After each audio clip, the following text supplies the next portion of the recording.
Hello everyone. So today I'm here with a new concept of geography that is from the geomorphological perch. Already uh, in my videos I'm explain about the geomorphological factors, endogenetic factors, exogenetic factors, then fundamental concept, the different theories. I may already explained about different theories of landform development. So today I am going to give a little bit explanation on geosyncline. So geosyncline, we all know that it is the composed of mainly sand, stone, then shale. It's a little light shale, then limestone, etc. So geosynclines are the combination of sand, then stone, then limestones. These are okay. Then two person, that is the name of the person is WB and HB Rogers brothers. They are two brothers, WB and HB Rogers. Brothers found out that from a study, because they are mainly engaged in geomorphological characteristics, geomorphological pouch, and they found that the study of the application of that those fold mountains are composed of the sediment deposited in shallow water, because sediment deposited in shallow water means those geosynclines are composed of sand, that is the it's very light, sand are very light, and then stone, different types of stone are there, colored stone are there.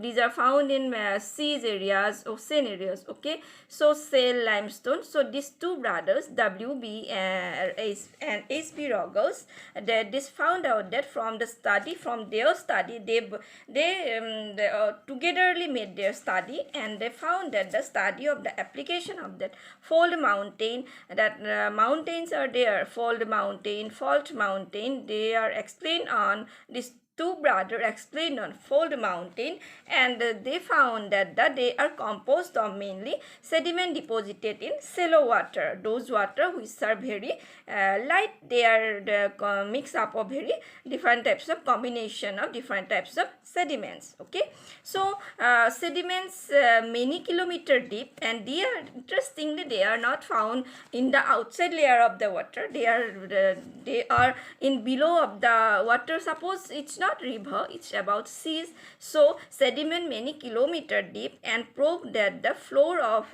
this depression, when sediment they go inside the water, they made depression. Okay, so in which the sediment accumulated subsided at the rate at which the sediment accumulated, means where sediments are deposited, they are made a mark, and they are accumulated in that part. Okay, so this is about their explanation of these two brothers.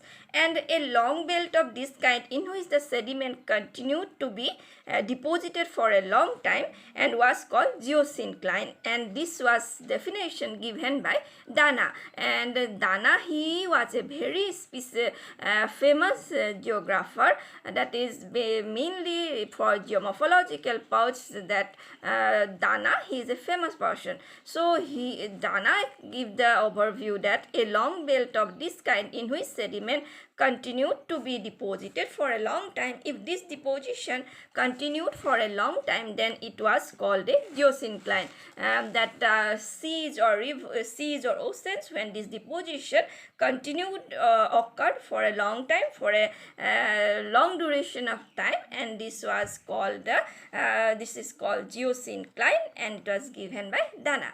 Okay, then the continuous sedimentation and the subsidence of the floor of the geosyncline proves that at least one coast of the geosyncline should rise, so that the isostatic balance is maintained. What is isostatic?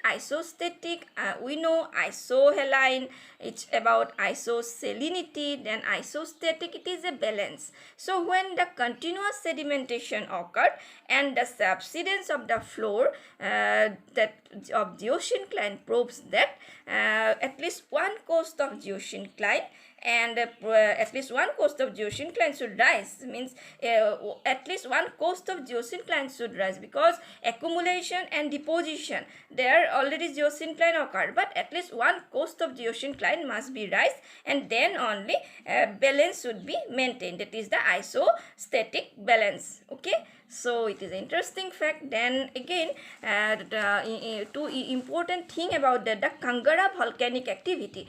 Volcanic activity, this is a very slow process. Volcanic activity, this is a very slow process. So the Kangara volcanic activity, what is volcanic activity? It is a sudden process where lava, magma and very dangerous things have come out from their parts. So the Kangara volcanic activity is an evidence of the fact that in the Himalayas, so it occurred in the Himalayas, and it is a it's about the evidence that the fact that the Himalayas is slowly moving. Okay, then in Ordovician times, in the Ordovician times, I'm explaining about different types of period, tertiary period.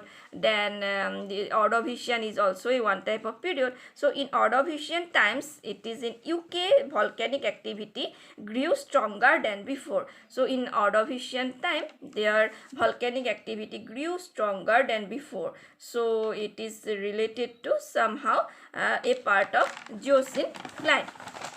Then again about the two mountain, that is this is very important, Appalachian and the Tethys geosyncline. Tethys geosyncline is it is a famous the Tethys, that is the formation of Himalaya, how Himalaya from that Gondwana land, Angara land separated, then they slowly come together.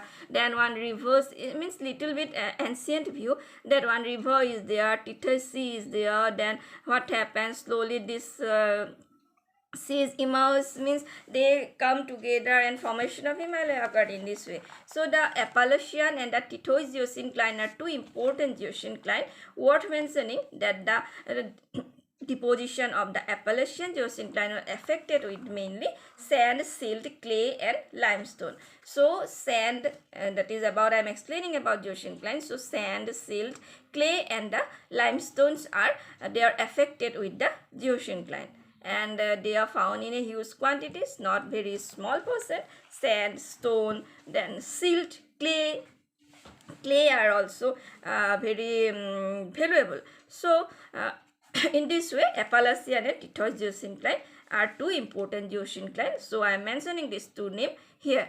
Then again, the birth of geosyncline take place for different types of factor. How today's my topic is on about geosyncline. So birth of a geosyncline took place in can take place in three factor: in the sea close to the maintenance coast. In the sea close to the maintenance coast means where sea maintain their coast. Coast means the area which are near to the sea. This is coast. So in the sea close to the maintenance coast, then in the sea close to the at the mouth of the river, that is the larger river, not small river, at the mouth of the river, that is the larger river, there geosyncline can take place. And again close to the mountain or plateau. Close to the mountain or plateau means different types of mountains are found in surrounding in our area, in our India, in our world basis, because I am giving two example on the world basis. So they are close to the mountain or plateau area, their birth of a geosyncline took place. Then the Alps and the Himalayas were born in the Tethys geosyncline, which extended from the Grey Brother towards east through the Alps in the Himalaya and the East India. I am explaining on the formation of Himalaya. So the Alps mountain, it is a very that is the height of this mountain is it's very high and equivalent to Himalayas also. So the Alps and the Himalayas were born in the Tethys geosyncline, which extended where up to extend these mountains up to Grey Brother towards east, and through the Alps and the Himalayas were in the East India. So Himalayas are found in the East India. So these are about geosyncline. Okay, then again I am a little bit explanation on weathering and denudation. Today's, that is weathering, we know that breaking down of rocks is weathering. Then what is denudation? Denudation is the disintegration. Disintegration means to separate, disintegration and transport earth surface by some environmental agent as denudation. For denudational activity, environmental agent must be compulsory, agent must be needed. So disintegration and transport earth surface by some environmental agent are called denudation. So in other word, we can say that the action of river, that is by what type of action? What type of action? Like weather and some sea upon rock and necessis and sea upon rock masses, and secondary transport the looser material to lower level. So when different types of weather factor took place, then what happened? That the action of river occurred, and as a result weather and sea upon rock work there, and they transport the rock material or that sand, silt, clay, they transport through it, and then what happened? Lower material to lower level. In this way, that any river or any sea, and any river, it is about denudation only. So the higher material of that part is lower to lower level. Then again, sometime river with their source in, because river have their source, so sometimes the river with the source in snow on a distinct mountain flow through rainless area. Sometimes they are flow through rainless area also, and this is all about denudation. So the denudation is important part from our geomorphological section. So this integration, that is the separation and transport earth surface by some environmental agent, is called denudation. What type of environmental agent? Like weather factor, and then the rock material, because rivers flow through rock flow through it, so rock necessities, and secondly transport the looser material to lower level, and it is called denudation.